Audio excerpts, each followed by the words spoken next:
Assalamualaikum warahmatullahi wabarakatuh. Saya Nur Lukman Salahuddin dari Prodi Ilmu Komunikasi semester 2 beserta rekan saya GHDV Ramadhani. Kami di sini akan mempresentasikan materi yang telah kami kerjakan bersama. Pertama-tama saya di sini akan menjelaskan sekilas tentang teori pemrosesan informasi sosial. Di dalam materi ini, setiap individu harus memiliki kemampuan untuk membangun hubungan online, dan hubungan ini dapat dicapai dalam hubungan face-to-face. Hubungan online memiliki potensi untuk menjadi signifikan dalam kehidupan masyarakat. Individu juga dapat menggunakan lingkup komunikasi termediasi komputer atau CMC dalam penerapan teori pemrosesan informasi sosial ini. Berikutnya, saya akan menjelaskan apa yang dimaksud dengan teori pemrosesan informasi sosial. Pemrosesan informasi sosial adalah suatu proses yang terjadi untuk mengelola suatu informasi, memonitornya, menyusun strategi untuk berkenan dengan suatu informasi melalui inti pendekatannya, melalui memori dan cara berpikir.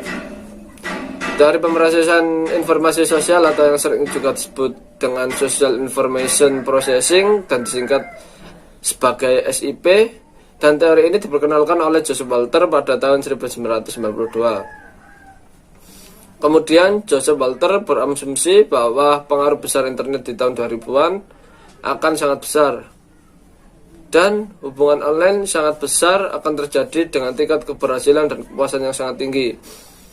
Seperti contoh adanya Facebook, kemudian Twitter, Instagram, Gojek, Grab, Kayak Akses, dan lain sebagainya. Berikutnya, saya akan menjelaskan tentang manajemen kesan. Manajemen kesan adalah upaya atau strategi untuk mempengaruhi persepsi orang lain. Pada manajemen kesan ini, kita difokuskan pada komunikasi face-to-face dari pertemuan dengan seseorang. Jadi, citra diri seseorang akan dipandang sama penting dalam pengembangan relasional ini. Manajemen kesan akan dianggap berguna dan berhasil ketika kita dapat memberikan suatu pengaruh-pengaruh positif dan kesan-kesan yang menarik pada lawan bicara kita. Terdapat 3 poin penting ketika kita akan memberikan suatu impression management. Yang pertama adalah actual self atau diri kita yang sebenarnya. Ketika kita menyampaikan pesan atau manajemen kesan, tetaplah seperti diri kita sendiri tanpa harus ada tekanan dari siapapun untuk menyampaikan suatu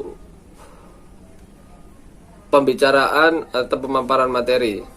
Kedua, yaitu ideal self atau diri yang ideal, yaitu bagaimana kita berbicara pada lawan bicara kita, berpenampilan dengan baik dan rapi, dan penerima pesan dari kita itu dapat menerima kesan yang kita sampaikan kepada mereka. Kemudian yang ketiga adalah out self atau diri yang seharusnya. Bagaimana kita sebagai pemateri harus dapat menguasai skema yang telah kita buat dan kita rancang agar penerima dapat terpengaruh oleh persepsi atau kesan yang telah kita sampaikan.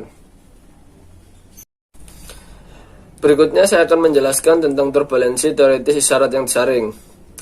Pada bidang teoritis ini, Social Information Processing dikonseptualisasikan dengan mengatasi kekurangan teori lain yang ditujukan pada media-media komunikasi. Teori-teori ini sering disebut sebagai teori-teori isyarat tersaring atau sering disebut juga dengan choose filter out theorities,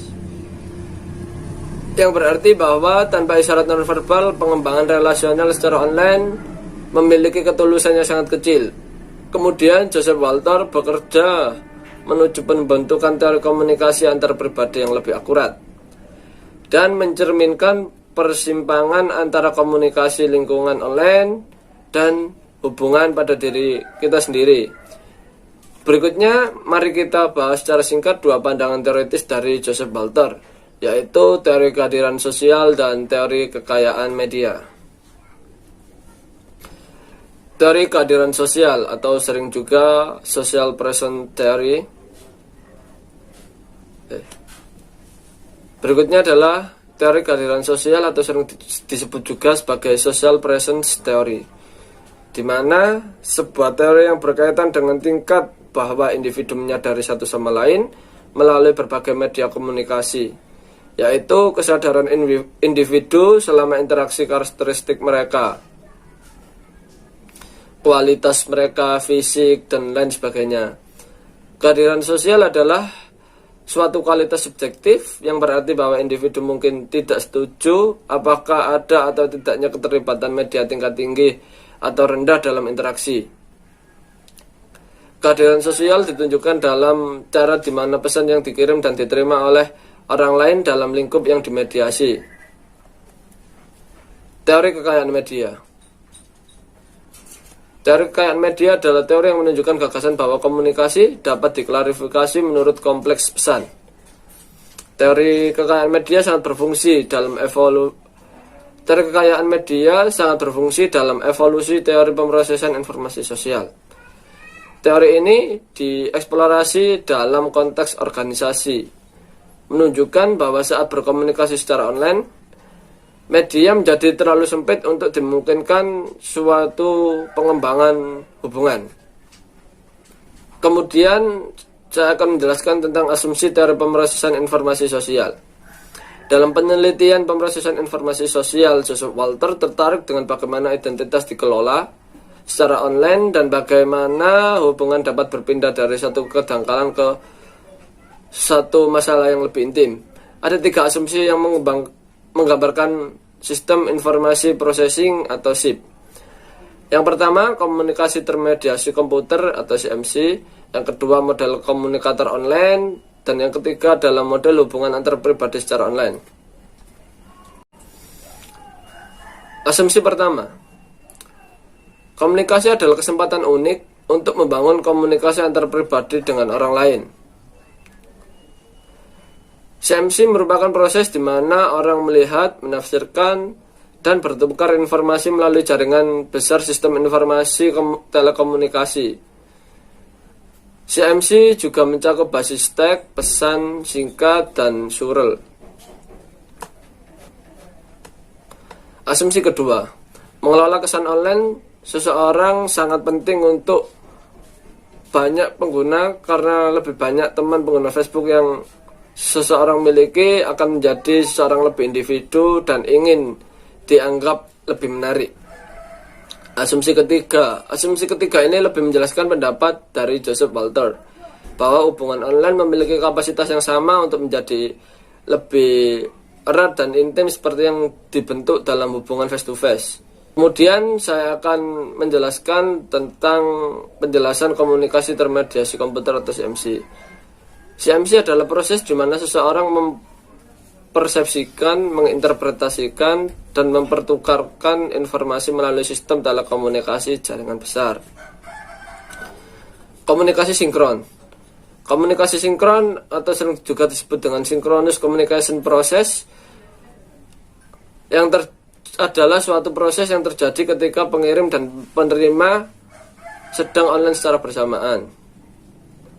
Komunikasi sinkron merupakan komunikasi yang dilaksanakan secara langsung atau daring dalam waktu yang sama. Komunikasi serempak atau sering juga disebut komunikasi sinkron adalah pengguna komputer untuk berkomunikasi dengan individu lainnya pada waktu yang sama melalui bentuk perangkat lunak. Salah satu contohnya adalah komunikasi langsung berupa teks melalui chat WA, video teleconference, dan video chat. Kemudian yang berikutnya saya akan memaparkan tentang komunikasi tak sinkron. Berikutnya saya akan menjelaskan tentang komunikasi tak sinkron atau sering juga disebut asynchronous communication. Komunikasi tak sinkron adalah proses yang terjadi ketika pengirim dan penerima sedang online pada waktu yang berbeda karena keterbatasan waktu. Komunikasi tak sinkron merupakan komunikasi daring yang terhubung secara tidak langsung atau berbeda waktunya. Misal, seseorang atau saya pribadi mengirim pesan, namun oleh penerimanya tidak dibuka pada waktu itu juga, tapi baru dibuka di kemudian hari. Sekian pemaparan yang dapat saya sampaikan, kemudian akan disambung oleh Gaya Devi Ramadhani. Selanjutnya, isyarat kronemik. Ialah suatu isyarat yang berkaitan dengan bagaimana orang melihat, menggunakan, atau menanggapi waktu dan pesan yang sudah terakumulasi. Walter percaya, pemrosesan informasi sosial bahwa dapat menyampaikan isyarat nonverbal yang dapat kita lihat dari pertemuan face to face. Selanjutnya, perspektif hiperpersonal atau bisa disebut juga dengan hiperpersonal perspektif merupakan perpanjangan teori pemrosesan informasi sosial yang menunjukkan seseorang dapat mengembangkan hubungan yang lebih intim daripada yang mereka face to face. Yang dimaksud di sini adalah saat kita mengenal seseorang dari tatap muka, kita bisa lebih mengenal dia melalui media sosial, misalnya seperti chat di WhatsApp, Instagram, dan lain-lainnya. Pengirim atau presentasi diri yang selektif. Di sini pengirim memiliki kemampuan untuk menampilkan diri dengan cara yang sangat strategis dan sangat positif. Presentasi diri ini dikendalikan dan berfungsi sebagai dasar untuk bagaimana pengguna CMC mengenal satu sama lain. Pondasi dasar komponen ini dari perspektif hiperpersonal, artinya bahwa pengirim memberikan informasi online yang meminta afinitas kepada orang lain. Selanjutnya, penerima atau idealisasi dari pengirim. Inti dari komponen ini adalah atribut. Atribut adalah evaluasi dan penilaian yang kita buat berdasarkan pada tindakan atau perilaku orang lain. Penerima akan cenderung berpikir bahwa pengirim memiliki lebih banyak kesamaan daripada perbedaan. Serta seseorang penerima akan lebih cenderung untuk membanding-bandingkan pengirim dengan orang lain yang ia kenal. Manajemen saluran. Di dalam manajemen saluran ini, kita berbicara komunikasi sinkron dan tak sinkron. Ketika seseorang pengirim dan penerima sedang online secara bersamaan, kita akan memiliki pengalaman sinkron. Ketika baik pengirim maupun penerima pesan tanpa kehadiran yang lain, maka kita memiliki pengalaman tak sinkron. Selanjutnya, tanggapan. Hubungan umpan balik untuk CMC menurut Walter. Umpan balik atau feedback sebagai konfirmasi perilaku yang merupakan timbal balik yang mitra gunakan. Perspektif hiperpersonal menurut Walter menggunakan umpan balik dengan cara ketika seorang penerima mendapat pesan prestasi diri yang selektif dan mengidealkan sumbernya, individu dapat menanggapinya dengan cara membalasnya dan memperkuat kepribadian dengan sebagian modifikasi, mereproduksi, meningkatkan, dan berpotensi melebih-lebihkan mereka. Penjaminan mendapatkan keyakinan online. Penjaminan atau waranting didefinisikan sebagai legitimasi yang dirasakan dan validitas informasi tentang orang lain di mana orang dapat menerima atau mengambil secara online. Walter berpendapat bahwa pengembangan hubungan secara online seperti mereka yang face to face dapat menjadi korban tawaran yang menyesatkan atau manipulatif. Mereka dari itu pengguna CMC lebih percaya diri tentang pernyataan online. Nilai informasi penjaminan sering akan mengambil tempat yang kemungkinan untuk lebih menunjukkan kebenaran dan akurasi dalam presentasi. Selanjutnya, integrasi, kritik, dan penutupan. Adanya saling keterkaitan antar subsistem sehingga data dari satu sistem secara rutin dapat melintas, menuju atau diambil oleh satu atau lebih sistem yang lain. Kemudian Walter mengidentifikasi kerangka teoritis lain ke dalam konseptualisasi SIP. Selanjutnya, integrasi.